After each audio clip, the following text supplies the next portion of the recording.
upon receipt of the report, which was on the 8th day of his being in detention and incarceration, we made efforts at first to see this man, but it was impossible seeing him. We had to take extra steps to try if we can reach out to the State Commissioner of Police himself, Mr. Efiongo. That was not possible, but at some instance, about the 11th day, we were able to meet with the Deputy Commissioner of Police Administration, who personally called the divisional head, and then we went there. But upon getting to the station, it was as if before we were coming, following the call of the DCA, they perceived that the higher authorities were already involved, so they immediately and hastily moved the man to the State Criminal Investigation Department of the Police. It was at that point we saw the man, and then we... What does he look like physically? Because we're looking at the issue of torture here. Physically, he was already... He complained of abdominal pains. He complained he couldn't stand straight. He showed us his hands and his legs, where you will still see signs of whether it was rope or whatever they used in tying him. We cannot say as of now, because we've also requested that he should be allowed access to Medicare, so that we can assess and ascertain his present condition of health. Because of course, the way he is, we are even afraid.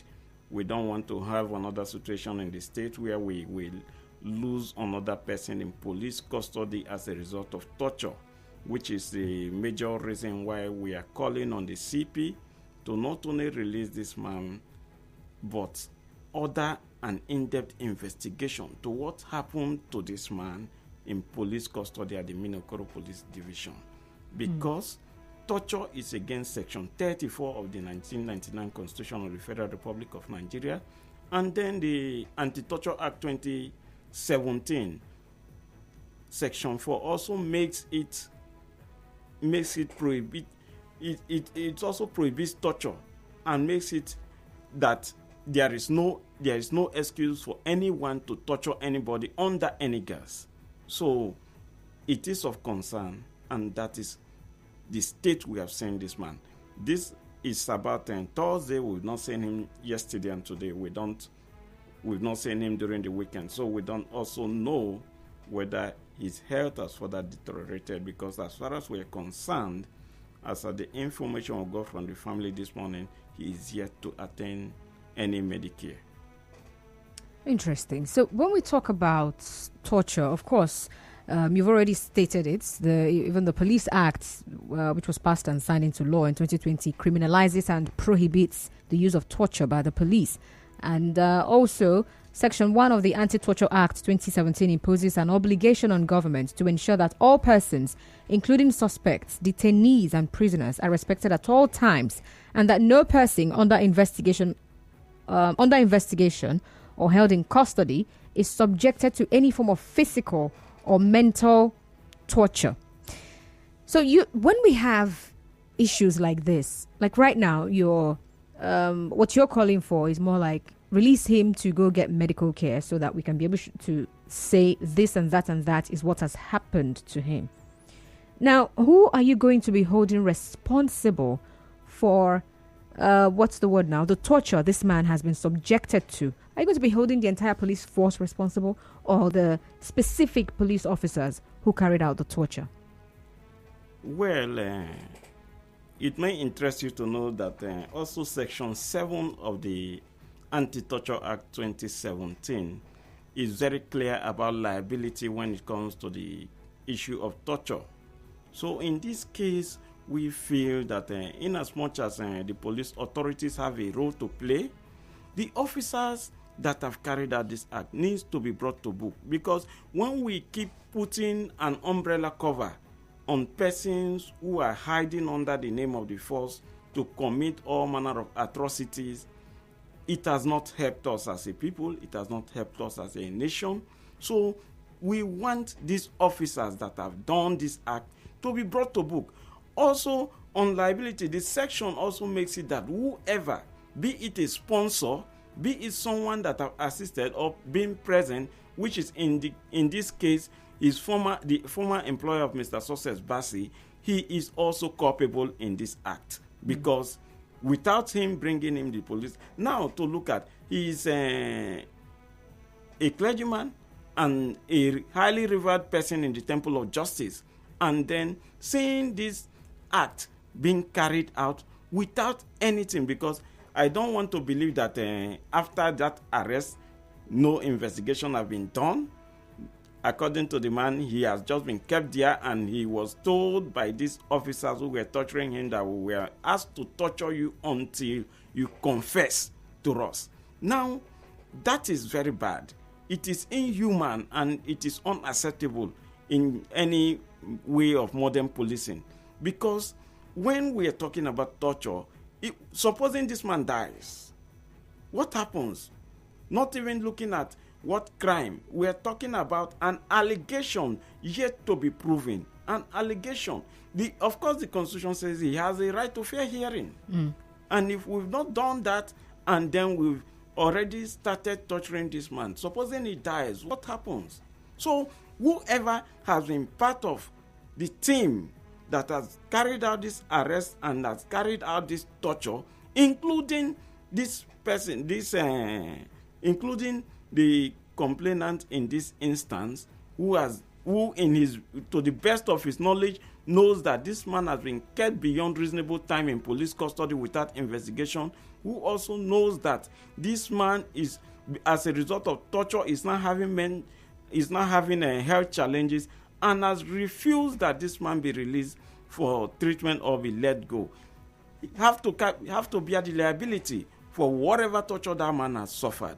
So it's going to be between the police and the police officers involved and this person who was his former employer, who has come to make this complaint. Person who ordered that he should be arrested. And detained. Now, what I'm also concerned about here is the fact that perhaps the person who goes, because this is usually something you see that happen in our society. People think it's okay if someone does something you don't like, or you have an issue with someone, you can easily, especially if you have an edge over the person, you can get the police to do whatever.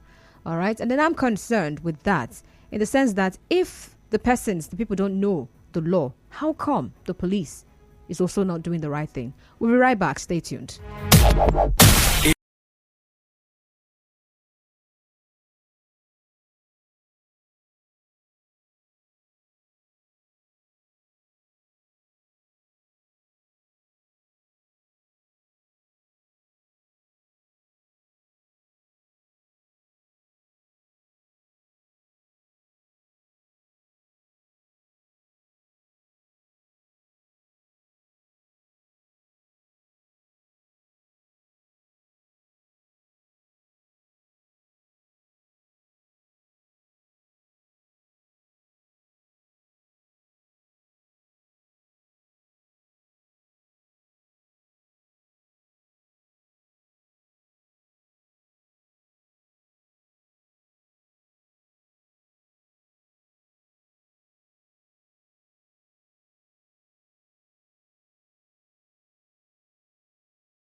p.m. and we're still discussing police brutality in Rivers State. And of course, I still have with me Mr. Tombari Dumka-Kote. Okay, and I ask, why does police brutality persist despite the law against it? Why do you think police brutality persists in our society despite the laws that are against it? What do you think? You can send a message via WhatsApp to 0809 030 6416. 0809 030 6416. We're also live on Facebook, so you can get on there and drop a comment at Nigeria Info 92.3 PH for Facebook. And of course, you can tweet at Nigeria Info PH. All right, so based on the particular case that we're using as a case study for the conversation, Mr. Dumka-Kote, I was asking a question. I asked a question before we went on that break. I asked, if I'm using myself as an example now, or someone who doesn't know that there is a law against torturing someone who has been detained, right? And then for whatever reason, I go to get police officers to arrest someone for something the person has done that I find very maybe aggravating, very bad, and I want them to torture this person for how much pain this person has caused me. Torture him, let him talk, let him say the truth, let him know. So I don't know the law, but the police officers, I don't know. Because a whole lot of things go on and then nobody is being questioned or held accountable for it. Of course, like the Anti-Torture Act says very clearly, and then like we all know, ignorance of the law is not an excuse. But in this instance, the police is supposed to be law enforcement officers. And whoever is enrolled or enlisted in the police force is supposedly to have gone through training and is well abreast with the Police Act and then other related and relevant laws to operate with. Now, when such instances arise and that person on that personnel or officer goes ahead to torture that suspect or that individual, then he also have to face the same punishment with the person who has sponsored him to do so. Because if you are being paid or someone has referred a matter to you and say, what I want, I don't want this matter to go to court, but I want you to torture this suspect to talk. That means the officer doing that, carrying out that order or that instruction, is working in connivance with that person, knowing fully well that it is anti-people, it is anti the constitution of the country, and it is anti the Police Act. So it is high time, that's why we are coming on the Commission of Police, that in instances like this, we want to begin to see police officers who misbehave in this manner being called to book, being publicly punished so that others will learn from it. It is saddening. It is disappointing for someone who has gone through training with public funds to be sponsored by an individual against himself and against the state. It is wrong. We don't want it. And it cannot be allowed to continue. Remember the instances that led to NSAS across the country. Are we going to allow the bad eggs in the police to continue to carry out this acts and then we go back to the days of NSAS? No. Then the police authorities have to sit up. And that's why we are saying the Commissioner of Police, Rivers State, should call for an investigation, an in-depth one. We want to see the faces of these officers who carried out this act and see them being punished so that Nigerians will for once say, yes, we are having a police force that is responsible. And that's where what we want. Because it cannot continue this way, definitely. All right. Well, of course, we can take your calls right now. And I still have a few more questions for Mr. Dumka-Kote. So the question I'm asking you is, why do you think that police brutality persists in our society despite the laws against it? The number to call is 070-0923-0923. 070-0923-0923. And then you can send a message via WhatsApp to 0809 030 6416. Or better still, head on to Facebook and let's have your comments there. Nigeria Info 92.3 PH. Hello, you're welcome to Hard Facts. What's your name? Where are you calling from? All right, you will have to call back. Hello? Hello? Yeah, good evening. Good evening. What's your name? Okay, my name is David. All right, David, we're listening. I'm calling from Port Harcourt. Okay. Okay, yes, I asked the conversation concerning police people. How do we speak? Just that I'm so disappointed in our constitution, Nigerian constitution, because if I start sharing with the police and when the Eastern and the port see how. I'm so sorry, your line is breaking. All right. So when you're calling in, the question is very clear. I'm asking you to tell me, why do you think that police brutality has continued? It has not stopped. It's still ongoing, despite the Anti-Torture Act. Yeah, Anti-Torture Act 2017. Anti-Torture Act 2017 that is against torture. And of course, some other laws that also is against brutality of any sort. That's why what I'm asking. Why do you think it has persisted despite these laws? All right. Well, on Facebook, what's your name? Chile Edwin says the police brutality will continue because the laws are so weak and the people are poor, but the civil society groups literally helpless because they equally need money to pursue some of the cases.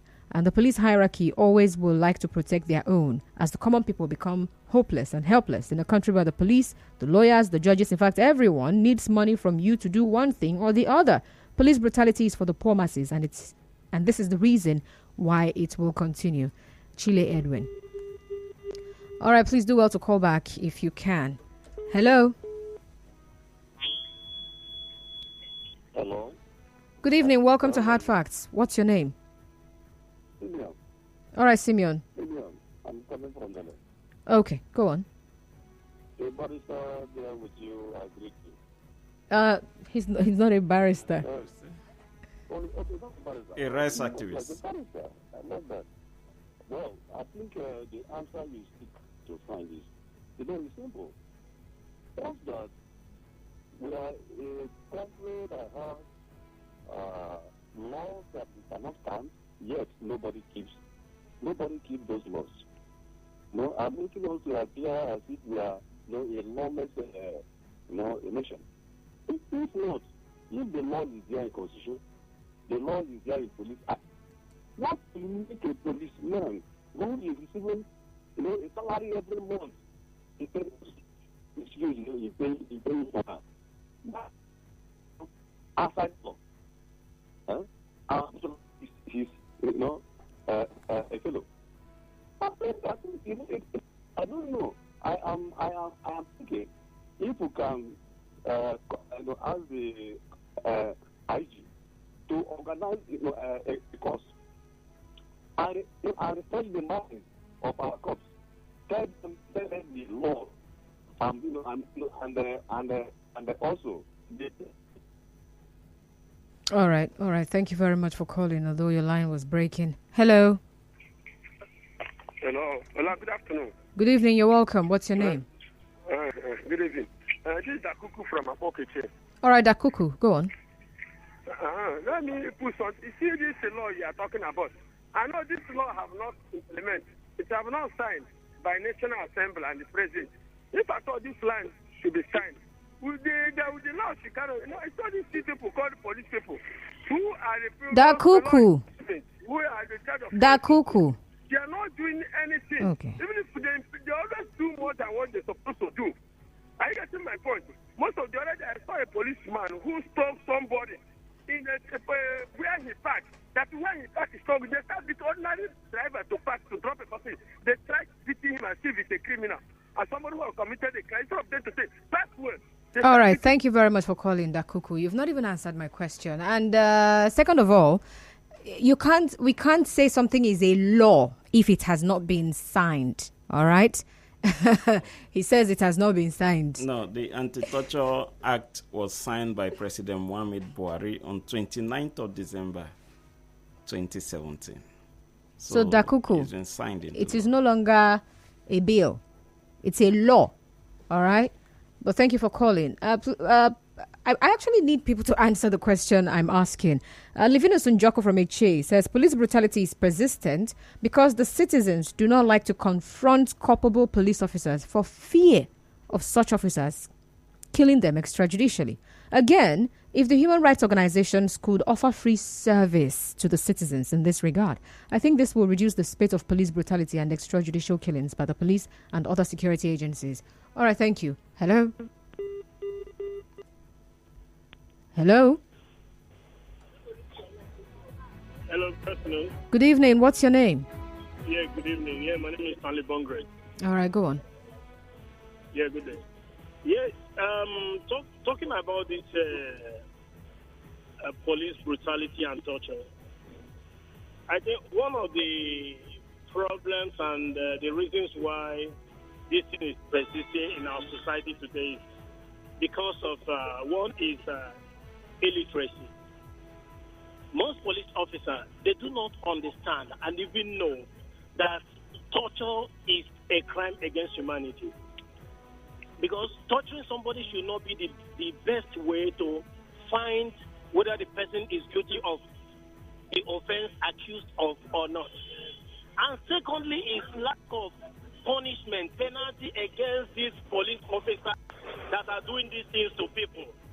I think if our society will rise up and then use one of these officers, as an example, other people will learn lessons. Remember what happened during the Chima Kenabo case? Ikunado. Today, that case today now has died forever. Some of the men that were accused of those crimes, some have issues with their hands. They were tortured. But today, none of those policemen were punished. Are you sure? I think the government should come up and use one of these policemen, these officers that are doing this, to set example. If they do it publicly, other policemen will learn lessons. All right. Thank you for calling. Thank you. Well, I cannot, I'm not up to date with the entire Chima Ikunado story, but I think the officers were also arrested. Yeah. I think that's part of what They were arrested. They were arrested. So saying that nothing has happened, I don't think that's how that particular matter ended. All right. But thank you all the same for calling. Good evening.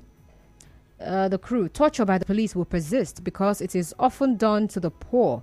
And this group of people don't have what it takes to pursue their cases. And this doesn't mean that the people don't know their rights. But until the laws are made to capture the lowly in the society, the police will continue to maltreat the ordinary citizens, knowing that they cannot afford to pursue their cases, except when some of these activists will start visiting the detention facilities with some well-meaning citizens sponsoring the human rights groups. Elder Chile Edwin sent us that message. Hello? All right, please do well to call back if you can. Michael says it's impossible to stop a child from stealing while the father is a kidnapper. When the head is right, other parts of the body will stand a chance of rightness. So abrupt end to police torture because there is law is an easy task. Until Nigeria gets the head right, this won't end. Nigeria is full of divide and rule. May God help us. Now, you make it sound like the law just came into play today. It was signed yesterday, and then we're talking about it today. 2017 is not 2022. All right? So that law has actually been there for a couple of years now. So it's not like we're all of a sudden saying, hey, there is now a law, so let's now use it. No, it's been there.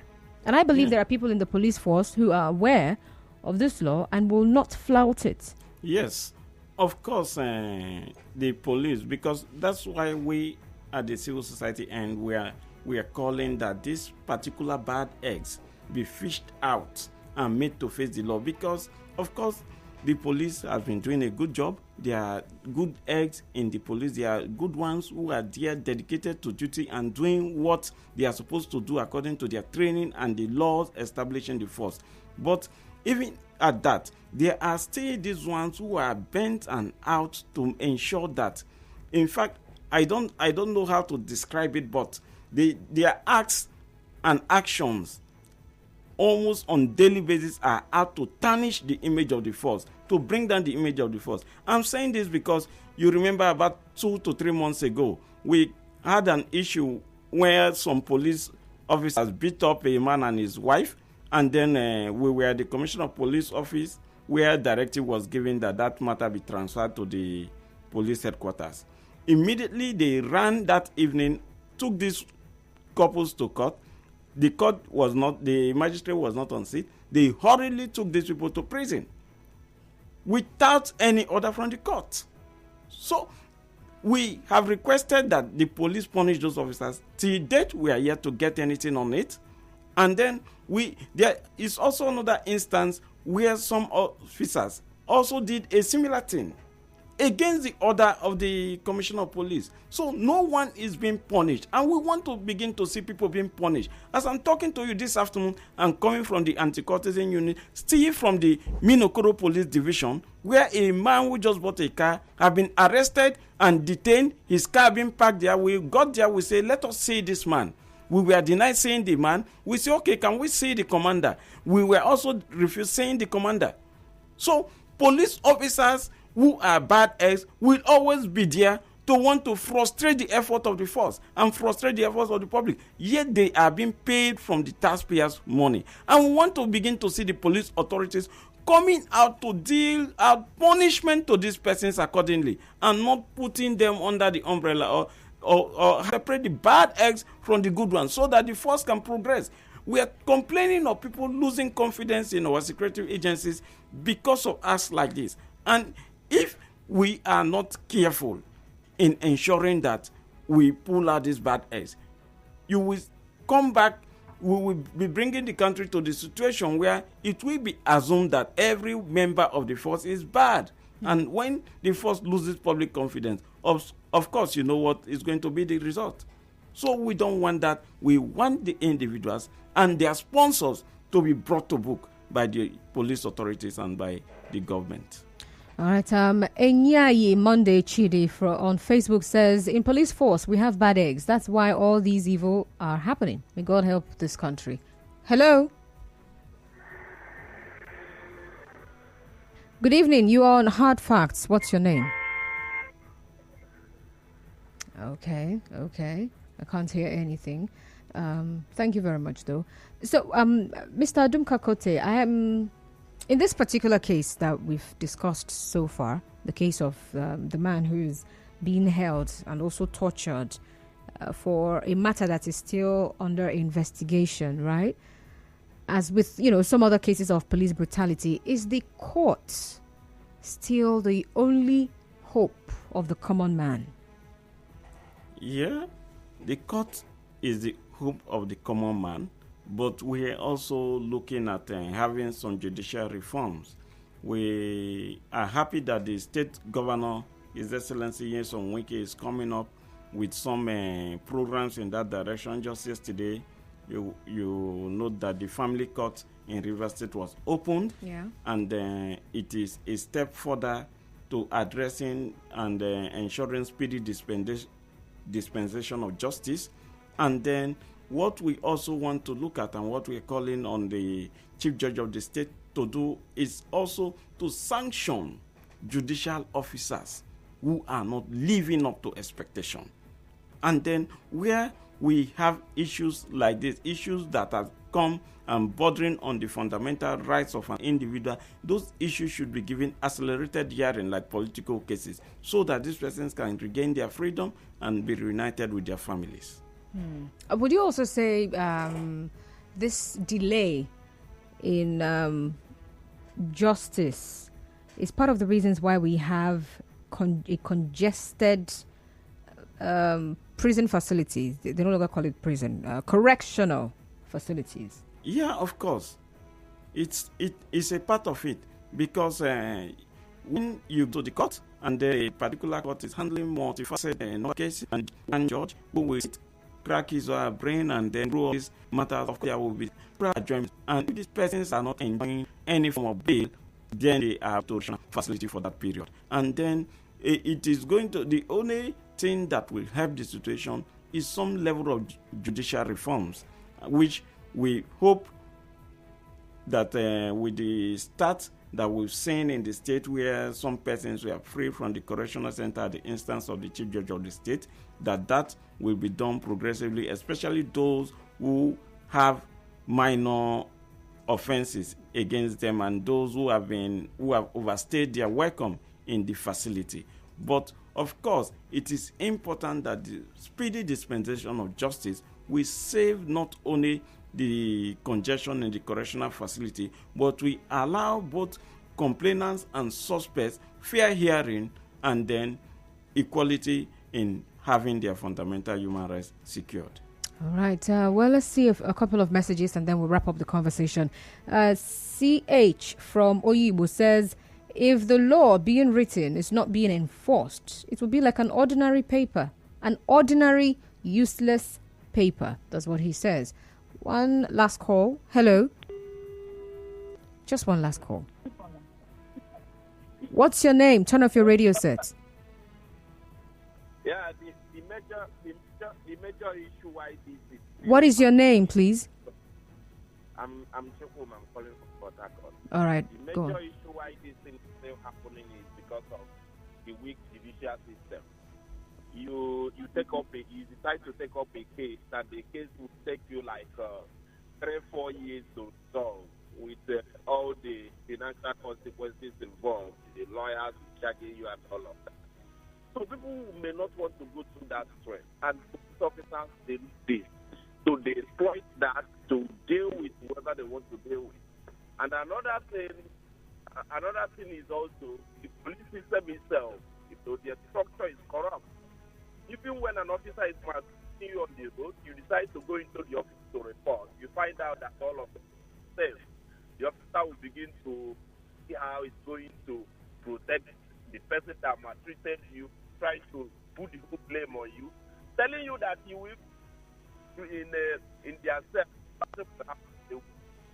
I was told this just yesterday, 2 days ago. The police in front of River State University. I was going for my exam. I was delayed saying that my engine number, whatever, is not correct. Whenever everything was correct, they don't want them to exploit for me. Trying to shut me up wherever I say shut up. It's the criminal. At the end of the day, everything was okay. But then we are the same, just the same of it, just because I know what I was talking about. I know that everything was done, that I was able to defend it. So All right. These are the challenges we have. Thank you. Thank you very much for calling. Good evening, Madam Constance and Mr. Dumka. It persists because many Nigerians see police brutality as well as illegal arrest and detention as a necessary evil to solve their own problems when the need arises, as the case of the magistrate. Imagine a magistrate of all people who, by virtue of the administration of criminal justice law, it's no longer an act actually, is expected to visit and inspect all detention facilities in their jurisdiction belonging to the police or any other agency to liberate illegally detained Nigerians. Is the one now sending someone there. He knows none of his fellow magistrates is going to inspect that police station. That's why he had the temerity to allegedly detain a man and even allegedly order his torture. Text from Oyibo. Mr. Dumka, well, I think we're going to have to call it a day here. Thank you very much for being in the studio this evening to have this conversation. Thank you so much, Constance. All right. Well, that's it. We'll be back after the news at 5 p.m., the news update, and we'll be talking about the, what's he called now? Doyin Okupe and the charges against him. All right. Do stay tuned. My name is Constance Mega.